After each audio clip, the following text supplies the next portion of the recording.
फ़लस्तीन के ख़िलाफ़ यहूदी और पूरा अमेरिका क्यों लगा हुआ है? क्योंकि फ़लस्तीन में टिकटॉक के स्टार पैदा नहीं होते। फ़लस्तीन में सारा दिन मोबाइल पर चला बैठकर गेमें खेलने वाले लोग पैदा नहीं होते। फ़लस्तीन में रंग बिरंगे अपने बाल करके सारा दिन आवारागर्दी करने वाले नौजवान पैदा नहीं होते। फ़लस्तीन में रुए ज़मीन के आज भी अव्वल दर्जे के मुसलमान पैदा होते हैं,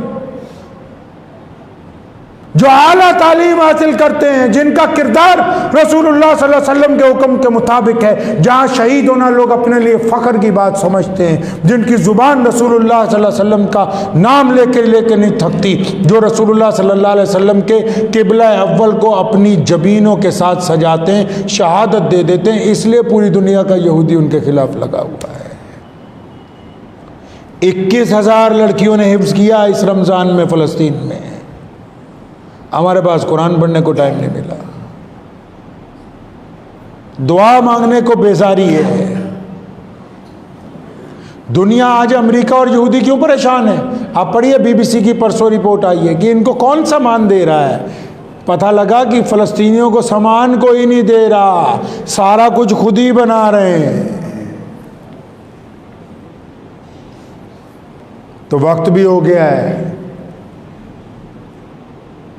तो मेरी अर्ज़ ये है कि जो लोग चाहते हैं कि फ़लस्तीन के लिए क्या करें, पता कीजिए कि फ़लस्तीन की अथॉरिटी के कौन से अफसरान नई दिल्ली के अंदर कौंसल खाने के अंदर हैं, कौन सी बड़ी NGOs हमारे सूबे के अंदर, हमारे मुल्क के अंदर या इस पूरे बर्रे अजीम के अंदर कौन सी ऐसी NGOs हैं जो ईमानदारी से उनकी मदद कर रही हैं। उनको बोलें कि हम अपना 1 रुपया आपको देना चाहते हैं,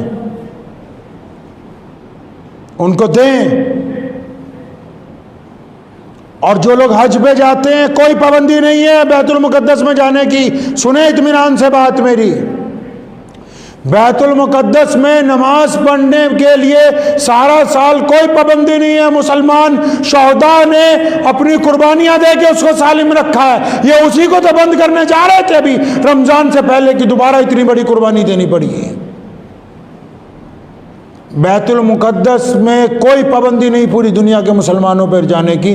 जो बंदा हज करने के लिए जा रहा है, औरत जा रही, मर्द जा रहे हैं, उनके साथ बच्चे जा रहे हैं, अगर वो अपना हज का वीज़ा लगवाते हैं, उम्रे का वीज़ा लगवाते हैं, अपने ट्रिप एडवाइज़र को बोलिए कि हमने खाना काबा की ज़ियारत के बाद, हमने रसूलुल्लाह सल्लल्लाहु अलैहि वसल्लम के रोज़े पर हाज़िरी के बाद तीसरी हाज़िरी मस्जिद अक्सा की लगानी है।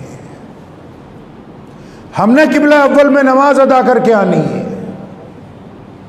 जब रोज़ाना कई लाख मुसलमान पूरी दुनिया से बैतुल मुकद्दस की सरजमीन पर उतरने शुरू होंगे, हालात तब्दील हो जाएंगे। मस्जिद अक्सा इतनी बड़ी है कि एक वक्त में 5.5 लाख मुसल्ले, 5.5 लाख अफराद उस मस्जिद में नमाज अदा करते हैं।